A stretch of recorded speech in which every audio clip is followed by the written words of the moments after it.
PB fintech कल listing हुई। 980 रुपये की इश्यू प्राइस थी, 1150 रुपये के आसपास लिस्टिंग हुई। उसके बाद कल एक्शन बना, आज फिर से एक्शन बनता हुआ भी और बढ़ता हुआ भी 1418 रुपये यह हाई बना चुका है, यानी कि लगभग 50% की अपसाइड बन गई है दो ही ट्रेडिंग सेशन में। और इशू को रेस्पॉन्स भी तगड़ा मिला था। 16 गुना टोटल इशू सब्सक्राइब हुआ, क्यूआईबी कैटेगरी में 25 गुना, रिटेल 3-3.5 गुना और 8 गुना करीबन भरा था एचएनआई कैटेगरी में। आइए पहले एक बार, वैसे तो आप जानते हैं फिर भी बता दूं पीबी फिनटेक के बारे में, क्योंकि लिस्टिंग के बाद पहली बार मुलाकात हो रही है। 2008 से इस कंपनी की शुरुआत हुई थी और 2008 में इस कंपनी ने पॉलिसी बाजार प्लेटफॉर्म को लॉन्च किया था। 2020 में ऑनलाइन इंश्योरेंस डिस्ट्रीब्यूशन में कंपनी का लगभग 93%, ऑलमोस्ट मोनोपोली क्या मतलब, एक ही प्लेयर एक तरह से कह सकते हैं जिसका मार्केट शेयर 93% हो। और एक और साथ ही इन्होंने 2014 में पैसा बाजार भी लॉन्च किया और 2021 में पैसा बाजार digital consumer credit market place में लगभग 54% का मार्केट शेयर, यानी कि दोनों ही इनके पोर्टल्स जो हैं, एक पॉलिसी बाजार और दूसरा पैसा बाजार, दोनों ही लीडर्स हैं। आइए मुलाकात करते हैं आलोक बंसल साहब से, जो कंपनी के होल टाइम डायरेक्टर भी हैं, सीएफओ भी हैं। बंसल साहब कानपुर से टेक्नोलॉजी में बैचलर्स की डिग्री ले चुके हैं और आईआईएम कोलकाता से मैनेजमेंट में पोस्ट ग्रेजुएट डिप्लोमा भी किया है और वोल्टास, जनरल इलेक्ट्रिक, एम&एम जैसी कई दिग्गज कंपनियों के साथ काम करने का लंबा अनुभव बंसल साहब का है। बंसल साहब, स्वागत है आपका। बहुत बहुत धन्यवाद सर, जी बिजनेस के लिए आपने समय दिया। और सबसे पहले तो आपको बधाइयाँ दोनों ही वजह से। एक तो आईपीओ को रेस्पॉन्स भी तगड़ा मिला, काफ़ी अच्छा रेस्पॉन्स आया क्यूआईबी कैटेगरी बाकी भी, और दूसरा लिस्टिंग भी बड़ी दमदार हुई है सर। थैंक यू अनिल जी। ये मतलब हमने जो 13-14 साल की मेहनत की है, एक तरह से उसका आउटकम दिखता है तो बहुत खुशी तो होती है, लेकिन अगर आप ऑनेस्टली पूछेंगे तो ये एक जर्नी का पार्ट है। अभी तो हम स्टेप 2 स्टेप 3 पर हैं, बहुत कुछ करना है। तो बट हाँ, डेफिनेटली हमारे लिए और टीम के लिए, फैमिलीज के लिए, सबके लिए it was a milestone event. बिल्कुल सर, वेरी वेल डिजर्व्ड। और जिस तरह की मेहनत पिछले 8-10 सालों में आपकी कंपनी ने की और जो प्लेटफॉर्म बनाए हैं दोनों ही, जहां पर आप मार्केट लीडर हैं, उसका ये असर दिख रहा है। अब सर लोग जानना ये चाहते हैं कि यहाँ से आगे क्या, और जैसा आप भी कह रहे हैं कि ये जर्नी का पार्ट है, अगले 3 साल या 5 साल के लिए एक विज़न बताएं, गाइडेंस दें कि कंपनी किस तरह की ग्रोथ कर सकती है, रेवेन्यू के लिहाज से, मार्केट शेयर के लिहाज से, प्रॉफिट के लिहाज से। नहीं, डेफिनेटली अनिल जी, हमारे पास 3 ऑप्शन है अगर आप ध्यान से देखेंगे तो। एक तो है कि हम जो काम कर रहे हैं, जो सर्विस हम कस्टमर को दे रहे हैं, चाहे वो खरीदने की हो, क्लेम्स की हो, उन सब के अंदर हम और डीप जाएं और कस्टमर का एक्सपीरियंस उस लेवल पे आ जाए। जब वो आज मोबाइल फोन खरीदता है, एयर टिकट खरीदता है, खाना ऑर्डर करता है, तो उसको जो एक्सपीरियंस मिल पाता है डिजिटल स्पेस में, क्या वो इंश्योरेंस में हम दे पाएंगे? और क्या हमें उसके लिए अगले 3 साल 5 साल में जो सर्विसेज बिल्ड करनी है वो कर पाएंगे? तो एक तो वो फोकस रहेगा हमारा, और वो तो चॉइस है ही नहीं, वो तो करना ही करना है। दूसरा है कि क्या हम कुछ और प्रोडक्ट्स सोच सकते हैं, चाहे पॉलिसी बाजार पे या पैसा बाजार पे, जो कस्टमर्स जो आज हमारे पास आ रहे हैं, अपना ट्रस्ट दिखा रहे हैं, उनको वो प्रोडक्ट्स भी मिल पाए। वो अपॉर्चुनिस्टिक रहेगा। अगर लगेगा कहीं पे अपॉर्चुनिटी अच्छी है जहाँ पे हम यूनिट कंट्रीब्यूशन पॉजिटिव रखते हुए कुछ बिजनेस बना सकते हैं, तो हम जरूर देखना चाहेंगे। तीसरा, जो कस्टमर्स आज हमारे साथ ऑनलाइन लेना चाहते हैं कुछ प्रोडक्ट, या फिर जो हमारे कॉल सेंटर या वीडियो कॉल के थ्रू हमसे इंटरेक्ट करते हैं, हम उनको एक फिजिकल इंटरेक्शन का मौका देना चाहते हैं। चाहे वो हमारे स्टोर में आए, चाहे वो हमको बोले कि आप हमारे घर पे आइए, लेकिन स्टार्ट तो जर्नी वो पॉलिसी बाजार से ही करेंगे, वेबसाइट से, ऐप से।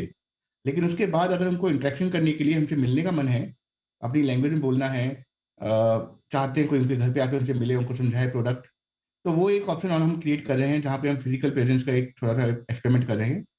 और चौथा, आई थिंक जो हमने इंटरनेशनल पे एक दुबई में एक्सपेरिमेंट किया था, जिसके बारे में हमने शायद पिछली बार बात की थी, वो अब हमारे को थोड़ा कॉन्फिडेंस दे रहा है कि हमें मार्केट समझ में आता है। थोड़ा थोड़ा सा वहाँ के प्रोडक्ट के डायनेमिक्स समझ में आ रहे हैं, प्लेयर से हम बात करते हैं वहाँ पे, बाकी जितने भी इंडस्ट्री के प्लेयर्स हैं। अब हम उस पर थोड़ा सा और इन्वेस्ट करना चाहेंगे, थोड़ा सा और डीप जाना चाहेंगे। तो ये 3-4 चीजें मेरे ख्याल से अगले 3 से 5 साल के लिए हमारा फोकस ही रहने वाली है। जी बताइए सर, पॉलिसी बाजार और पैसा बाजार तो पोर्टल्स तो फेमस है।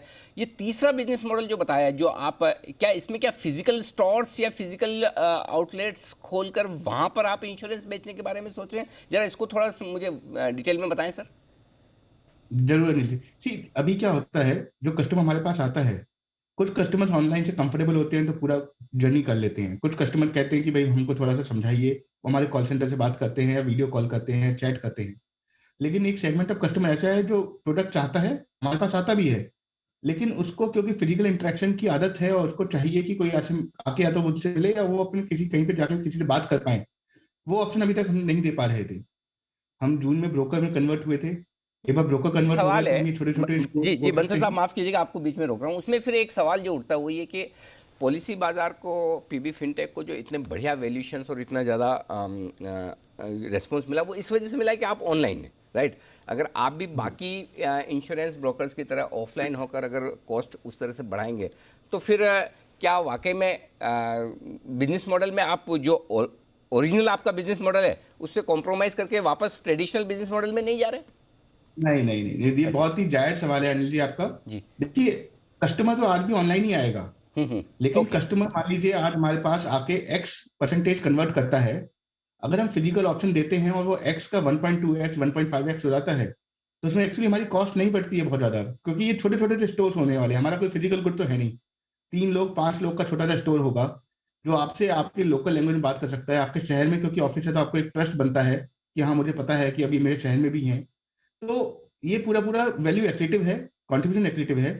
यस, हो सकता है 3 महीने 4 महीने का इन्वेस्टमेंट कब लगे, बट बहुत छोटा सा इन्वेस्टमेंट कब लगेगा हर एक स्टोर में। और ऑब्वियसली हम एक साथ तो बहुत सारे स्टोर नहीं खोलेंगे, हमने 10-20 खोल के देखे, हमें समझ में आया कि वहाँ पे एक्चुअली हम पॉजिटिव हो पा रहे हैं इन टर्म्स ऑफ कंट्रीब्यूशन। तो अब हम उसको धीरे धीरे और बढ़ाएंगे, लेकिन अगर बढ़ते हुए में सेंस नहीं बनेगा तो ऑब्वियसली वहीं पे रुक जाएंगे। लेकिन क्योंकि हमारा मार्केटिंग एक्सपेंस एक्स्ट्रा नहीं है, हम वहाँ पे कस्टमर को आने पे ऑब्वियसली हम सर्विस कर सकते हैं, लेकिन हमारा एम ये नहीं कि कस्टमर को जाके ढूंढें। कस्टमर तो आज भी ऑनलाइन ही आएगा, बट एक क्लोज करने के लिए, एक क्लेम्स की सर्विस देने के लिए, एक सपोर्ट देने के लिए ये फिजिकल स्टोर हमारे ख्याल से काफी काफी ज्यादा एक हेल्पफुल चीज होगी कस्टमर्स के लिए। बिल्कुल, जो कहा जाता है ना कि इंश्योरेंस खरीदा नहीं जाता, इंश्योरेंस बेचा ही जाता है, बेचना पड़ता है। तो समझ गया कि जो लीड्स जनरेट होंगी और अगर वन ऑन वन किसी को कंसल्टेशन चाहिए वो आप अपने फिजिकल स्टोर्स में करेंगे। परफेक्ट। ये इशू के पहले जब मुलाकात हुई थी तब आपका कहना था सर कि ग्रोथ पर फोकस है, प्रॉफिटेबिलिटी पर नहीं। लेकिन जाहिर सी बात है आपके इन्वेस्टर्स ये तो जानना ही चाहते हैं कि अल्टीमेटली पीबी फिनटेक कब तक प्रॉफिट में आएगी। एक ज़रा अंदाज़ा दें सर। तो देखिए, उसमें 3 तरीके से सोचने की चीज है। एक तो हमारा कोर बिजनेस है जो आज हम करते आ रहे हैं, life insurance, health insurance, motor, जो भी हम करते हैं, वहां पर एक्चुअली हमारे यूनिट इकोनॉमिक्स शुरू से ही पॉजिटिव रहे हैं, आज तक हमने लॉस नहीं बनाया है। और वहां पर मतलब हमको सिर्फ एफिशिएंसी पे काम करने की जरूरत है, और जैसे फिजिकल स्टोर हो या कुछ भी हो, उससे एफिशिएंसी और बढ़ती चली जाती है। दूसरा पार्ट है जो इन्वेस्टर आज हमारे पास ट्रस्ट दिखा रहा है, वो इसलिए नहीं दिखा रहा कि हमने पास्ट में क्या किया है, वो इसलिए दिखा रहा है कि आज से 3 साल 5 साल 10 साल बाद हम कहाँ पहुंच सकते हैं। तो उसके लिए जो एक्सपेरिमेंट्स हमें करने हैं वो हम करते रहेंगे। उन एक्सपेरिमेंट से जो वैल्यू बनेगी वो एक्चुअली इन्वेस्टर के लिए सबसे ज्यादा वैल्यू क्रिएट करेगी, रादर देन जो पास्ट में किया है उसकी वजह से। और तीसरा, एज मैनेजमेंट टीम या फाउंडिंग टीम, हमारा फोकस हमेशा उस पर रहेगा कि mid term to long term में बिजनेस के लिए क्या ठीक है, क्या हम स्ट्रेटेजिकली कस्टमर को जो सर्विस देना चाहते थे खरीदने के लिए, क्लेम के लिए, वो दे पा रहे हैं, इंडस्ट्री में जो हम करना चाहते हैं वो कर पा रहे हैं कि नहीं कर पा रहे हैं। कई बार ऐसे डिसीजन लेने पड़ते हैं जो एक क्वार्टर में, एक साल में देखने में बहुत अच्छे नहीं लगते नंबर्स के हिसाब से, लेकिन अगर हम उसको 5 साल 10 साल की नजरिए से देखें तो बहुत बहुत प्रॉफिटेबल डिसीजन होते हैं। मैं आपको एग्जांपल दे सकता हूँ। जैसे हम हेल्थ इंश्योरेंस प्रोडक्ट जब कस्टमर को हेल्प करते हैं डिसाइड करने के लिए, तो फर्स्ट ईयर में हमारी कॉस्ट उसमें थोड़ी ज़्यादा आती है, और हम उस पर जस्ट अबाउट ब्रेक इवन करते हैं अपनी डायरेक्ट कॉस्ट पे। लेकिन क्योंकि उसमें रिन्यूअल्स है और रिन्यूअल्स का बहुत सारा हिस्सा सीधा हमारे बॉटम लाइन पे जाता है, तो वो डिसीजन बिल्कुल ठीक लगता है। तो अगर आप हमसे पूछें कि आप 20% ग्रो कर सकते हैं, 40% ग्रो कर सकते हैं, कि 60% ग्रो कर सकते हैं हेल्थ इंश्योरेंस के नए बिजनेस में, तो हम आंख बन के बोलेंगे जितना मैक्सिमम कर सकते हैं, क्यों नहीं करेंगे। क्योंकि हमें पता है कि जो बुक ऑफ बिजनेस बनेगी तो फ्यूचर में कितने प्रॉफिट्स लाएगी।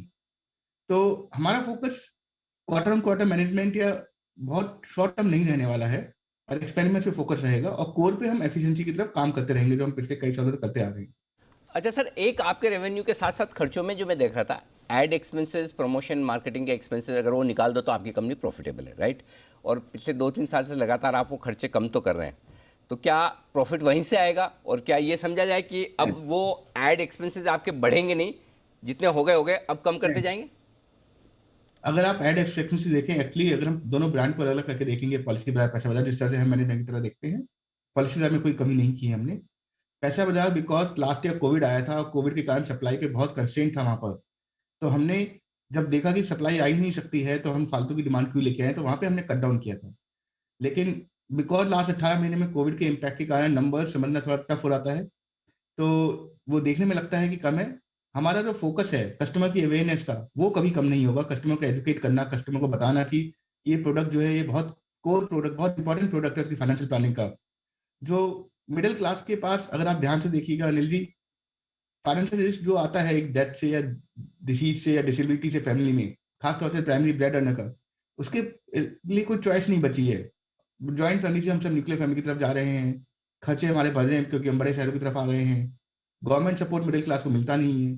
तो कहीं ना कहीं ये बहुत ही इंपॉर्टेंट है कि जब आदमी अपनी फैमिली के बारे में सोचता है, कैरियर के बारे में सोचता है अर्ली स्टेज पे लाइफ के, तो फाइनेंशियल प्लानिंग के पार्ट के अंदर वो लाइफ इंश्योरेंस सोचे और हेल्थ इंश्योरेंस सोचे।